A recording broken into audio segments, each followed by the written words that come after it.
गांव में एक बरगद का पेड़ था। उस गांव के लोग उस पेड़ को भूतिया पेड़ कहते थे, क्योंकि रात होते ही उस पेड़ से कभी रोने की तो कभी हंसने की आवाजें आने लगती थी। चंदन नाम का एक व्यक्ति उस पेड़ के पास से होकर गुजरा। तभी पेड़ से डरावनी आवाजें आने लगी।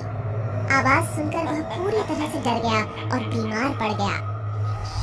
पता है किशोर, कल शाम चंदन इस पेड़ से होकर गुजरा। डरावनी आवाजें सुनकर वह तो बीमार पड़ गया है। जब उसे पता है कि यह पेड़ भूतिया है तो क्यों ऐसी गलती दोबारा है? हाँ, सही कहा। किशोर यह कहकर जब अपने घर लौटता है तो उसकी पत्नी उससे कहती है कि हमारा बेटा बहुत बुरी तरह बीमार पड़ गया है। रात का वक्त होता है और उसकी पत्नी बेटे के इलाज के लिए किशोर को डॉक्टर बुलाने के लिए कहती है। सुनिए जी, हमारा बेटा बहुत बुरी तरह बीमार पड़ गया है, जल्दी से डॉक्टर को बुलाना होगा। समय तो देखो, बहुत रात हो चुकी है। इतने समय कौन डॉक्टर मौजूद होगा? दवा लेने के लिए भी मुझे बहुत दूर जाना पड़ेगा। हाँ तो जाइए ना, अगर नहीं गए तो हमारा बेटा बहुत ही ज्यादा बीमार पड़ जाएगा। किशोर उसी वक्त आधी रात को दवा लेने के लिए निकल जाता है।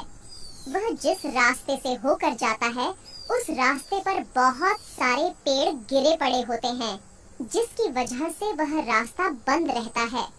किशोर उन पेड़ों को उठाने की भी कोशिश करता है, लेकिन उससे यह नहीं हो पाता है।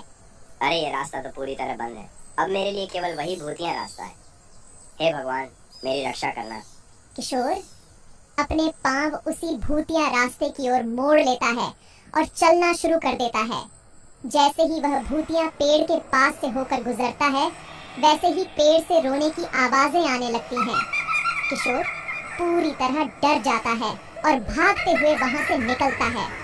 कुछ समय बाद किशोर दवा लेकर वापस लौटता है। हे भगवान, बस इस बार मुझे बचा ले। दोबारा मैं इस रास्ते पर कभी कदम नहीं रखूंगा। जय हनुमान ज्ञान गुण सागर, जय कपीस तिहु लोक उजागर। तभी पेड़ से आवाज आना शुरू हो जाती है, बचाओ बचाओ, कोई मुझे बचाओ। आवाज सुनकर किशोर कांपने लगता है और वहां से भागने लगता है।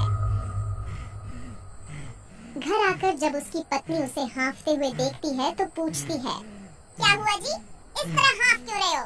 अरे आज तो मैं बाल बाल बच गया। क्यों, ऐसा क्यों बोल रहे हो? अरे वो भूतिया पेड़ मुझे मार डालता। लेकिन तुम उस रास्ते से होकर क्यों आए?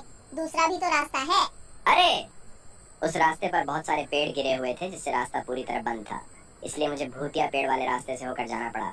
इतना कहते कहते हैं किशोर बेहोश होकर जमीन पर गिर पड़ता है। यह देख किशोर की पत्नी बहुत डर जाती है और उसे तुरंत बिस्तर पर लिटाकर उसके माथे पर भीगा हुआ कपड़ा रख देती है। किशोर बहुत बुरी तरह डर गया था और इसीलिए बीमार हो जाता है। लगभग 1 हफ्ते बाद किशोर पहले की तरह स्वस्थ हो जाता है और गांव के लोगों को अपने साथ हुई सारी घटना बताता है। गांव के लोग यह सुनकर पहले से भी ज्यादा डर जाते हैं और उस रास्ते